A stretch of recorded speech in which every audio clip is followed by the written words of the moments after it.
किया गया, क्या रिएक्शन था, अगर थोड़ा सा बताएं उस बारे में, और अगर फिल्म के बारे में थोड़ा सा अगर बात करें। जब मुझे अप्रोच किया था इस फिल्म के लिए विनय जी ने तो मैंने इनसे कहानी सुनी थी और उन्होंने पूरी कहानी मुझे डिटेल्ड में सुनाई थी और मुझे कहानी बहुत अच्छी लगी थी। बहुत ही कॉम्पैक्ट कहानी है और बहुत डेफिनेट है इसकी अप्रोच कहानी की। और मुझे लगता है मैंने बिल्कुल भी समय नहीं लिया था इस बात को कहने के लिए कि yes I am doing this film.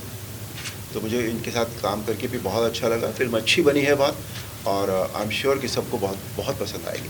Sir, किरदार के बारे में कुछ बताएं, किस तरह का किरदार होगा? और ये किरदार है, एक पंडित हैं ये, और कृष्णा के भक्त हैं, और ये इनकी काफ़ी तमन्ना थी कि वहाँ कश्मीर में उस समय जबकि ये कहानी है कोई कृष्ण का मंदिर नहीं था, तो इनकी ये तमन्ना थी कि इन्होंने मंदिर के लिए एक ज़मीन अलॉट कराई थी, लेकिन वो ज़मीन इन्हें मिल नहीं पाई कभी भी। और उसके लिए इन्होंने सभी लोगों ने, जो सोसाइटी के लोग थे जो चाहते थे कि मंदिर एक बने वहाँ पर, उन सभी ने पैसे भी इकट्ठे किए, लेकिन वहाँ की जो गवर्नमेंट थी जो दूसरे लोगों को ज़्यादा सपोर्ट कर रही थी, उन्होंने कभी ये होने नहीं दिया। और फाइनली यह बात यहाँ तक पहुँच जाती है कि जो पैसे जमा किए हैं या तो वो ज़ब्त हो जाएंगे, या फिर यह है कि तुम ये पैसे ले लो। और पंडित जी बिल्कुल ख़िलाफ़ थे इस बात के कि नहीं, मंदिर की ज़मीन है तो मंदिर ही बनेगा, यहाँ मॉल कैसे बन जाएगा? जिस चीज़ के लिए अलॉट हुई है वो ज़मीन, उसी पे वही बनना चाहिए। तो फाइनली इसको सॉल्व करने के लिए ये तय होता है कि बीच में एक क्रिकेट आती, क्योंकि पंडित जी के जो बेटे हैं जो ये दर्शी रोल कर रहे हैं, ये सचिन को अपना आइडियल मानते हैं और हमेशा इनके दिमाग में सोते जागते सिर्फ सचिन सचिन सचिन रहता है। इनको क्रिकेट खेलने का बहुत शौक़ है और ये एक एकेडमी से भी, एक एकेडमी भी है वहाँ पर, वो लोग भी क्रिकेट को बढ़ावा देना चाहते हैं। और अंत में बात इस नतीजे पर पहुँचती है कि एक क्रिकेट मैच खेला जाए जो दर्शील की टीम, यानी जिसकी तरफ पंडित जी हैं या और दूसरे सोसाइटी के लोग हैं, और एक तरफ वो जो एकेडमी वाले लोग हैं जो कमर्शियल एकेडमी चलाते हैं, वो उसमें बहुत अच्छे अच्छे लड़के थे। मतलब उसमें ऐसे लड़के भी थे जो नेशनल्स खेल सकते थे या जो नेशनल्स में जा रहे थे। तो ये तय पाया जाता है कि इन दोनों का मैच करा दिया जाए, और वो इसलिए मैच करा दिया जाए कि पंडित जी की टीम तो हार ही जाएगी, तो ना पैसे देने वापस पड़ेंगे और ना ज़मीन अलॉट होगी। इसके लिए ये मैच कराया जाता है। और फिर ये मैच से क्या होता है, कैसे ये बच्चा जो है खेलता है, और इसमें पंडित जी का क्या रोल होता है, वो ये पूरी कहानी है। और फाइनली ये जो मैच जो है ये जीतते हैं और वहाँ मंदिर बनता है।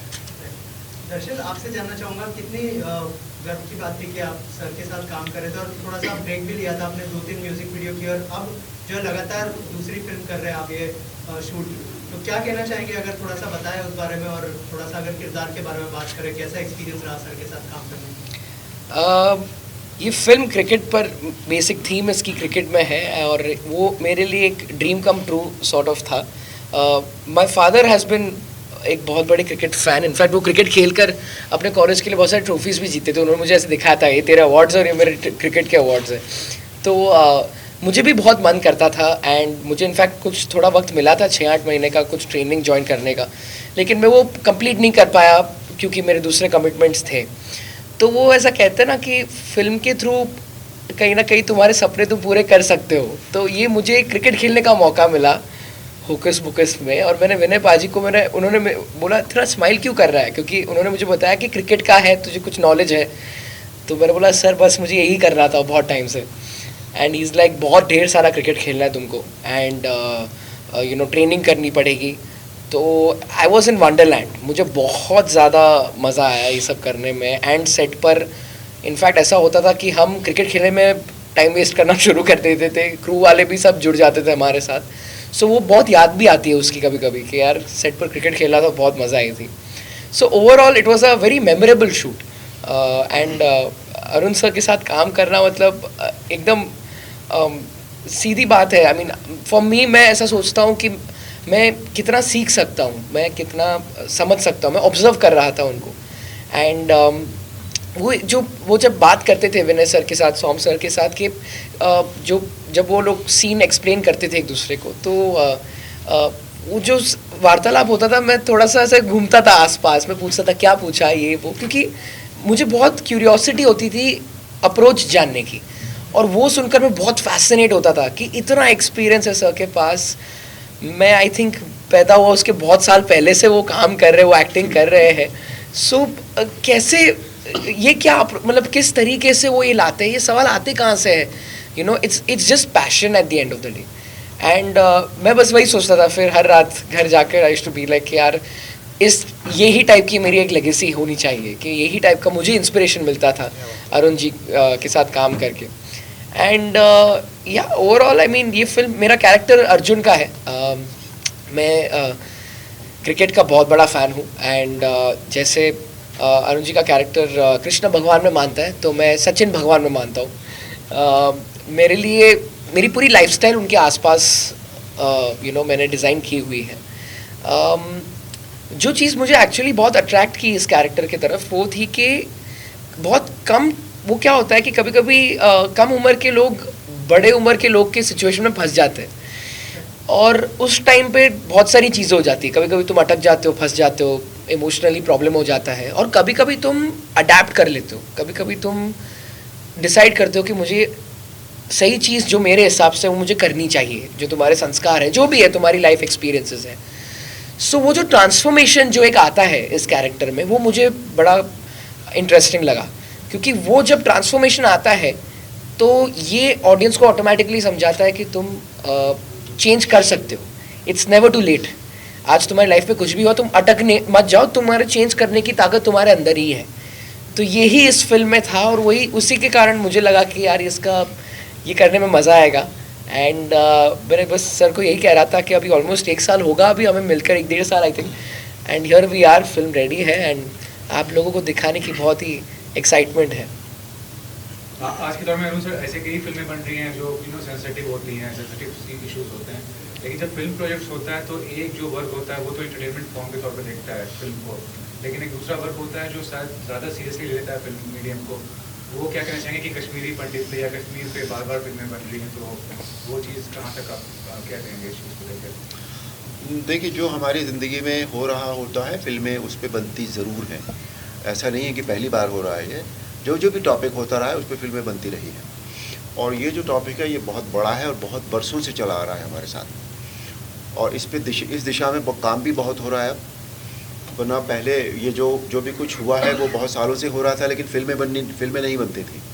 अब लोगों में कहने की हिम्मत भी आ गई है, लोग स्वीकारते हैं कि हाँ ये ऐसा हुआ है हमारे साथ, और हम क्यों ना कहें जब हमारे साथ हुआ है। तो ये हिम्मत अपने आप में बहुत बड़ी चीज़ है। जैसे मीडिया में भी अगर आप देखें तो है ना, डिफरेंट तरह के जो जर्नलिज्म था उसका स्टाइल बिल्कुल बदल गया है अभी, तो ऐसे फिल्में बनाने का भी स्टाइल बदल गया है। और तो और बल्कि मैं ये कहूँगा कि फिल्म देखने का भी स्टाइल बदल गया है। अब फिल्में एक सेंट्रल पॉइंट लेकर एक फ़िल्म बन जाती है। पहले की फिल्में जो थी वो इसमें 4 गाने होने चाहिए, 3 डांस होने चाहिए, एक कॉमेडियन तो ज़रूर होना चाहिए जो हर 6 सीन के बाद आना चाहिए। वो सब ख़त्म हो गया बिल्कुल भी। फिल्में अब सब्जेक्ट पे बन रही है ना, तो सब्जेक्ट ढूंढा नहीं जा रहा है कि इस पर एक ऐसी कमर्शियल टाइप की फिल्म बनाए। डायरेक्टर को अगर कोई अच्छा लगता है कि ये सेंट्रल पॉइंट है मेरी फिल्म का, तो उस पर फिल्म बन जाती है। और ऐसा नहीं होता कि कश्मीर पे लोग ये सोचेंगे और कश्मीर पे बहुत फिल्में बन रही हैं तो ये नहीं हम देखेंगे। अब देखिए, ये फिल्म ठीक है, कश्मीर का बैकग्राउंड है इसमें, ठीक है, लेकिन कोई पॉलिटिकल एजेंडा उस तरह का नहीं है। और इसके अगर आप पोस्टर्स देखेंगे तो इस पोस्टर्स जो है दूसरी कश्मीर पे जो फिल्में बनी है या जो बन रही उनसे बिल्कुल अलग हट कर है। जैसा इसमें कहा गया है कि कृष्णा है, इसमें क्रिकेट है और कश्मीर है। तो इस तरह की फिल्म कश्मीर पर पहली बार बनी है जो इतनी ज़्यादा इमोशनल है, जिसमें पॉलिटिकल एजेंडा नहीं है, जिसमें कोई धर्म की बात नहीं कही गई, कोई मार काट की बात नहीं की गई है। एक लोगों का एक विश्वास है परमात्मा के प्रति, एक बच्चे का विश्वास है अपने क्रिकेट के प्रति, वो इसमें बेसिकली दिखाया गया है। और ये कि अगर हम सोच लेते हैं और हमें लगता है कि नहीं ये होना चाहिए, पॉजिटिव बात है समाज के लिए, तो हम क्यों ना करें। वही बात है कि अपनी लगन जो है ना इंसान में वो ज़रूर होनी चाहिए, अपनी बात कहने का दम ज़रूर होना चाहिए। और इस फिल्म में वो बात बहुत अच्छी तरह से कन्वे की गई। पर काफ़ी इंटरफेरेंस भी होता है, कोई प्रोजेक्ट होता है आज के ज़माने में, जो भी प्रोजेक्ट बनता है पॉलिटिकल इंटरफेरेंस होता है, रिलीजियस पॉइंट ऑफ व्यू से इंटरफेरेंस होता है लोगों का, तो वो इंटरफेरेंस कहाँ तक अफेक्ट करता है किसी प्रोजेक्ट को? वो करता है, भाई डिपेंड्स ऑन आप क्या बनाना चाह रहे हैं, आप क्यों बनाना चाह रहे हैं। देखिए सबसे पहले ये भी ज़रूरी होता है कि हम भी यही पर्टिकुलर प्रोजेक्ट जो डायरेक्टर या प्रोड्यूसर्स होते हैं या जो राइटर्स होते हैं किसी प्रोजेक्ट के प्रति, वो क्यों इसको करना चाह रहे हैं। कई बार तो लोग चाहते हैं कि यार पॉलिटिकल इंटरफेरेंस होगा तो फिल्म जो है उसमें सुर्खियों में आ जाएगी, और एक बार सुर्खियों में आ गई तो ये गई और वो गई, फिल्म तो चलने वाली है। तो इट डिपेंड्स ऑन कि आपकी नीयत क्या है एक फ़िल्म के प्रति। आप सिर्फ पैसा कमाने के लिए फ़िल्म बना रहे हैं, आप एक अच्छी फ़िल्म बना रहे हैं, आप इसलिए फ़िल्म बना रहे हैं कि मैं समाज को कुछ दे सकूं, आप इसलिए फ़िल्म बना रहे हैं कि मेरा बहुत बड़ा नाम हो जाए, मैं बहुत बड़ा फिल्म मेकर बन जाऊं। इट डिपेंड्स ऑन कि आपका बेसिकली एम क्या है, तो उस पर डिपेंड करती हैं ये सारी चीज़ें। ऑल्सो सर ऐसा बहुत कम टाइम होता है जब फिल्म में 2 डायरेक्टर्स देखने मिलते हैं, तो कैसे कोलैबोरेशन हुआ आप दोनों का, उस बारे में कुछ बताइए। और क्या मतलब ऑन सेट किस तरह से आप दोनों कोऑर्डिनेट करते थे, अगर उस बारे में भी कुछ बताना चाहे सर।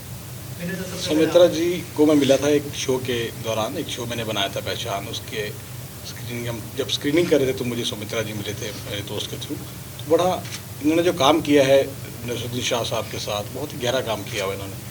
तो हमारी बातचीत हुई, इन्होंने अपने प्रोजेक्ट के बारे में बताया, मगर तब मैं सिर्फ प्रोड्यूसर था, तब मैं डायरेक्शन का सोचता नहीं था। उस टाइम पे सीख रहा था भट्ट साहब के साथ बहुत देर से, पर कभी सोचा नहीं था किस तरह का काम करेंगे।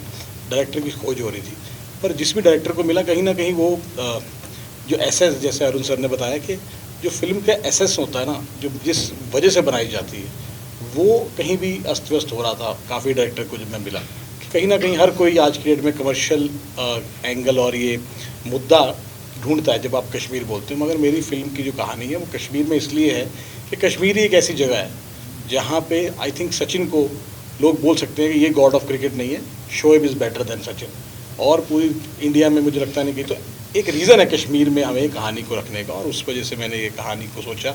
इसके लिए डायरेक्टर को ढूंढा तो मुझे एक जैसे ना वन स्टॉप शॉप जहाँ मुझे लगे कि ये जिस भाव से बना रहा हूँ, तो वैसा कुछ जब नहीं समझ आया तो मैंने ठाना, और क्योंकि मुझे क्लैरिटी थी कहानी को, हमने बहुत देर तक इसको बुना है, तो मैंने पहली बार डायरेक्शन के पॉइंट ऑफ व्यू से प्लान किया कि मैं इसको करना चाहूँगा। लेकिन डर होता है शुरुआत में कि ऑन सेट की कुछ काफ़ी चीज़ें होती है, इतने लोगों को साथ लेके चलना और साथ में प्रोड्यूस भी करना, ये एक बहुत मुश्किल काम है आज के दौर में, क्योंकि फिल्में बहुत बड़े लेवल बनती हैं। तो इसलिए मैंने सौमित्रा जी से उनका साथ मांगा कि अगर आप इमोशन पकड़ और आप सेट पे हमारे साथ होंगे तो एक साथ रहता है। लेकिन ऐसा हुआ कि मुझे इतने अच्छे एक्टर मिले, जो मेरे दोनों कोर एक्टर थे वो इतने कमाल थे, मैं सच बोल रहा हूँ। इसमें मतलब आई वॉज अमेज्ड टू सी कि किस तरह आप एक कहानी देते हो किसी एक्टर को और वो उसको उस किरदार को 100 गुना ऊपर कर देता है। मेरी फिल्म में मैंने आई थिंक बहुत सारे नए लड़कों को काम दिया। एक लड़का है इसमें कश्मीरी लड़का जिसको आबिर जम्मू से, तो वहीं से आया और वो मुझे चंडीगढ़ मिला एक एक्टिंग वर्कशॉप में। उसको पहले दिन से जब मैंने देखा एज ए एक्टर, मुझे इतना अच्छा लगा कि वो जो कैरेक्टर था वो मुझे लगा वही लड़का करेगा। उसकी पहली फिल्म है, लेकिन वो जब पर्दे पे आता है तो मुझे लगता है कि ये एक जीत है हमारी। वैसे ही एक और लड़का हमने चंडीगढ़ से लिया, एक सिख लड़का है करमन। तो मैं बोला नए लड़कों के साथ काम किया, जो मैंने वो एक्सपीरियंस प्लस जो इन लोगों का साथ था एक्सपीरियंस, इन लोगों ने कमाल किया। मतलब अरुण सर जब सेट पे आते थे, मैं हैरान हूँ कि आपका एक डायलॉग, एक अदा से एक कैरेक्टर किसे कितना बड़ा हो सकता है। अगर मैंने उसको एडिट में 10 बार देखा तो मेरे 10 बार आंसू आए, ऐसी ही पावरफुल परफॉर्मेंस उन्होंने दी। तो मेरे लिए बहुत आसान हो गया, मगर सौमित्रा जी का साथ देना, वहाँ खड़ा होना मेरे लिए बहुत अच्छा बात थी कि मेरे को इजी रहा, और इन्होंने बहुत अच्छी तरह मेरे साथ दिया और मेरी टीम को संभाला और सेट को संभाला। तो इनके साथ की वजह से आज ये फिल्म रेडी हुई है और बहुत ही कमाल इमोशनल राइड आपको देखने को मिलेगी। इसमें सचमुच आपको कृष्णा, कश्मीर और क्रिकेट की झलक, ये किसी एजेंडा की वजह से तीनों नहीं आए, ये खुद आए, ऑर्गेनिकली कृष्ण जी लाए हैं इसको। फिल्म में आपको ये सब कुछ देखने को मिलेगा, ये मेरा वादा है। सौमित्रा जी, आप क्या कहना चाहेंगे? लर्निंग एक्सपीरियंस था 2 year work with Naseer sir, लेकिन कितना प्रेशर था क्योंकि 2 डायरेक्टर्स थे और कहानी भी कश्मीर पे थी, तो उस चीज़ का कुछ प्रेशर था एज ए यंग डायरेक्टर, कुछ कहना चाहेंगे? प्रेशर तो नहीं है, मतलब हालांकि मैं कहूँगा मेरा प्रोफेशन है तो उसकी पढ़ाई करी है और काम किया हुआ है, तो ये रोज़ का है। मतलब आपका सुबह उठो और काम करो, घर आ जाओ, वो वैसा चीज़ है। और ये, और हालांकि ये प्रेशर नहीं, और इजी हो जाता है कि आपका आधा बर्डन एक दूसरा डायरेक्टर के पास है और आधा बर्डन आपके पास है। तो मुझे लगता है फिल्म मेकिंग एक सरहद पे लड़ाई जैसी है। कि एक सोल्जर चला जाए तो उसको बाद में देखो, आप पहले बचाओ, तो दूसरा सोल्जर वहाँ खड़ा हो जाता है। इन द सेम वे, चाहे वो आपके एडीज़ हों, चाहे वो कोई कॉस्ट्यूम डिपार्टमेंट हो, या स्पॉट हो, या प्रोडक्शन हो, या एक्टर्स हों, मतलब A to Z हम सब आदमी जैसे काम करते हैं सेट पे। उसके बाद जब आप फिल्म बाहर निकलती है और आप देखते हैं उसको, फर्स्ट कट देखते हैं या आप स्क्रीनिंग पे देखते हैं, तब आप ना वो सारी कहानी पीछे रखती है। हाँ, इस वक्त मैं ये कर रहा था, वैसे कर रहा था, अच्छा यहाँ पे नहीं, अच्छा यहाँ पे वो विनय पाजी वहाँ पे थे, ये मैंने किया था। तो वो एक तालमेल वाली बात है। मतलब आप जैसे लड्डू होता है ना, इंग्रेडिएंट्स मिलते हैं फिर जाके मिठास आती है, तो ये सेट भी मुझे ख्याल से ऐसा ही है। प्लस 2 जनरेशन्स हैं ऑब्वियसली, मतलब सर हैं, दर्शील है, सर हैं, मैं हूँ, ये जनरेशन गैप जो है, वो पहली बार मुझे मौका मिला काम करने का। एंड टच वुड, लाइक मेरी जो पहली फिल्म से अभी तक मुझे सारे जो लेजेंडरी एक्टर्स हैं उन्हीं के साथ काम करने को मिला, चाहे वो नसीर साहब हो, पल्लवी जोशी मैम हो, महेश मांजरेकर सर हो, अरुण सर हैं, काफ़ी लोग। तो मेरे लिए ऐसा कुछ प्रेशर नहीं था, मेरे लिए बहुत ही ईजी था, क्योंकि मेरे आने से पहले ही सब कुछ ऑलरेडी सेट था। फॉर मी इट्स लाइक कि जाना है, संभालना है और आना है। लेकिन ऐसा तो हुआ होगा ना कि ये सीन इस तरह से लेना, मतलब क्या डिस्कशन होता था, अगर उस बारे में कुछ शेयर करें विनय सर यहाँ पे? सब बेस्ट पार्ट है कि ईगो क्लैश नहीं होती। असल में आइडिया उन्हीं का है, विजन उन्हीं का है। मैं एक उस विजन को थोड़ा सा और प्रोमिनेंट करने के लिए था, और जब आप किसी और के विजन पे काम करते हो तो आपका ये एक मेरे हिसाब से कर्तव्य या धर्म, मैं समझता हूँ उस चीज़ को, कि उस पर आप खड़े उतरें। अब वो तो फिल्म देखने के बाद पता चलेगा, या सर ही बता पाएंगे कि आई डिड माई जॉब और नॉट। बट ऐसा कुछ नहीं था यार, मतलब मैं बहुत ही शॉर्ट था सेट पे, क्योंकि काम कर रखे हैं सबने यहाँ पे, तो ऐसा कोई नहीं था। हाँ, जो क्रिकेट क्योंकि मेरे लिए पहली बार था, हम लोग बहुत ही सन को लेके बहुत परेशान थे पूरे फिल्म में कि सन इधर आएगा, इधर आएगा, उधर आएगा। लेकिन जब आप काम करते हैं और खुले मैदान में गर्मियों में आप काम कर रहे हैं, तो खाना पीना आप भूल रहे हैं, क्योंकि ये ख़त्म करना है हमें, एक क्वालिटी देनी है, ऐसा भी नहीं कि कुछ भी दे दिया है। तो वो एक थोड़ा स्ट्रेस होता है, लेकिन ऑल ओवर सब ने अपना काम किया, चाहे वो सम्राट हो, जग्गी हो, या एक्टर्स हैं हमारे जितने भी नए एक्टर्स और जिनका ऑलरेडी एक्सपीरियंस है, सब ने अपना काम किया। और बेस्ट पार्ट है सब ने अपना ही काम किया, कोई किसी का काम में नहीं किया, नहीं ये मैं करता हूँ, नहीं मैं हूँ। तो इसलिए वो फिल्म एक अच्छी बन के आती है। विनय सर, आप कुछ ऐड करना चाहेंगे? बस मैं ये कहना चाह रहा हूँ कि ये बहुत लोगों की कोशिश है इस फिल्म को यहाँ तक जो लेके आए हैं। बहुत सारे न्यू कमर हैं इस फिल्म में, और चाहे वो मेकिंग में हो, चाहे वो एक्टर हो, और हमारे पास बहुत ही कमाल के किरदार इन्होंने जो निभाए, इनके ये हमारे मेन ट्रेन का जो मेन इंजन है वो ये लोग हैं। इनकी परफॉर्मेंस, मुझे तो ऐसा लगता है कि जब मैंने दर्शील और अरुण सर के कई सीन देखे ना, तो मुझे ऐसा लगता है कि जैसे सर ने मुझे भी बताया कि 18 साल के लिए इवेंट मतलब स्पिरिचुअली भी, कि he is such a fine actor. मैं हैरान हूँ, मतलब अभी तक आई बिलीव के व्हाट आई हैव सीन, जो आप लोग कल से देखेंगे, the acknowledgement which he deserves as a actor, I believe कि इस फिल्म से सबको समझ आएगी।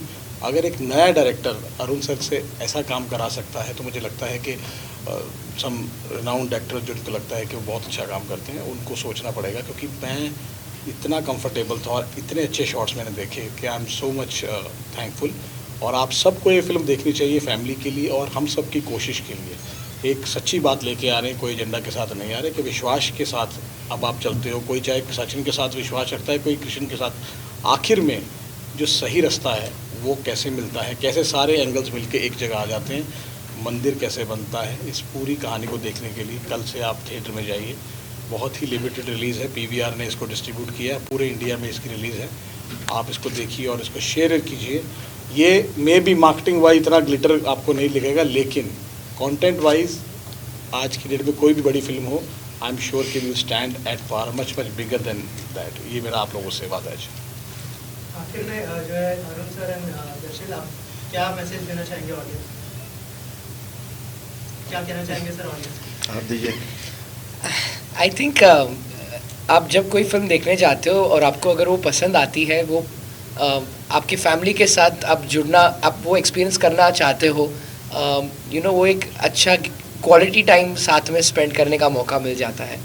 And I feel and when the film also has वो एलिमेंट्स जब होते फैमिली वाले, जैसे आपने अभी तक सुना होगा, ओवरऑल कि ये फिल्म में सबके लिए सब कुछ कहीं ना कहीं है, यू नो, रिलेशंस के बारे में, कहाँ हम जुड़ते हैं और कहाँ हम क्या करते हैं जुड़ने के बाद.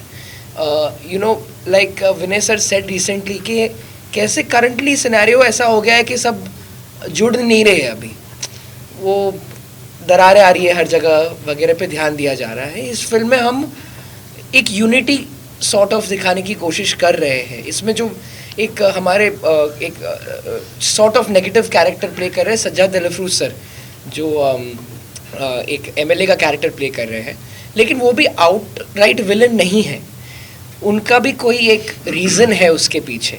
तो कैसे रियल लाइफ में सबका होता है कि तुमने अगर कुछ कर लिया लेकिन इसके कारण एक गलत इंसान बन गया, वो ऐसा नहीं होता है.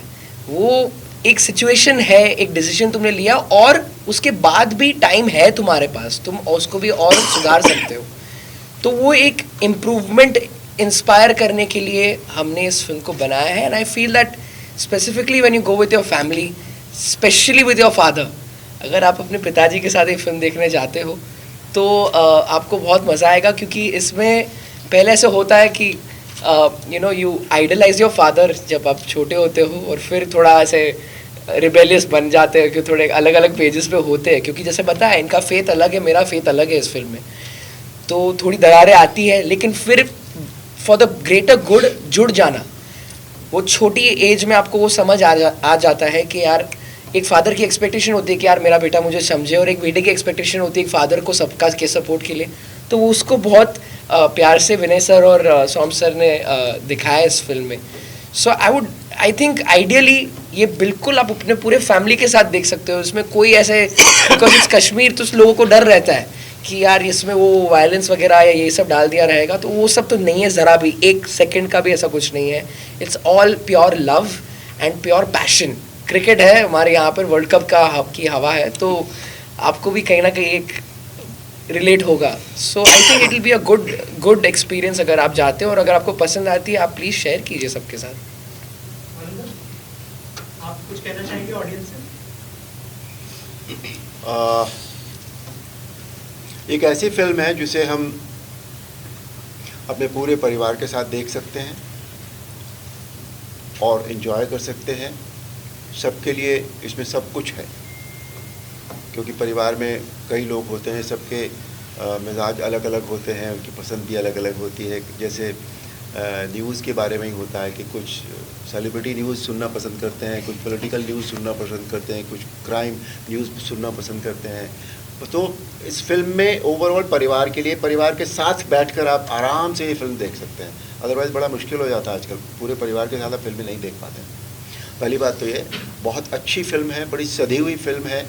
किसी भी चीज़ को उस तरह से ग्लैमराइज ज़बरदस्ती करने की कोशिश नहीं की गई. जैसे कहानी बनती है, जैसे कैरेक्टर्स हैं, उसी तरह से एक मतलब आप अपने आप को आइडेंटिफाई कर पाएंगे हर कैरेक्टर के साथ.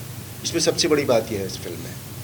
अदरवाइज वो बिगर देन लाइफ वाले जो कैरेक्टर्स हैं वो नहीं है. बिल्कुल हमारे और आपके जैसे कैरेक्टर्स हैं जो इनको हम आइडेंटिफाई कर पाएंगे. तो फिल्म सबको बहुत अच्छी लगेगी.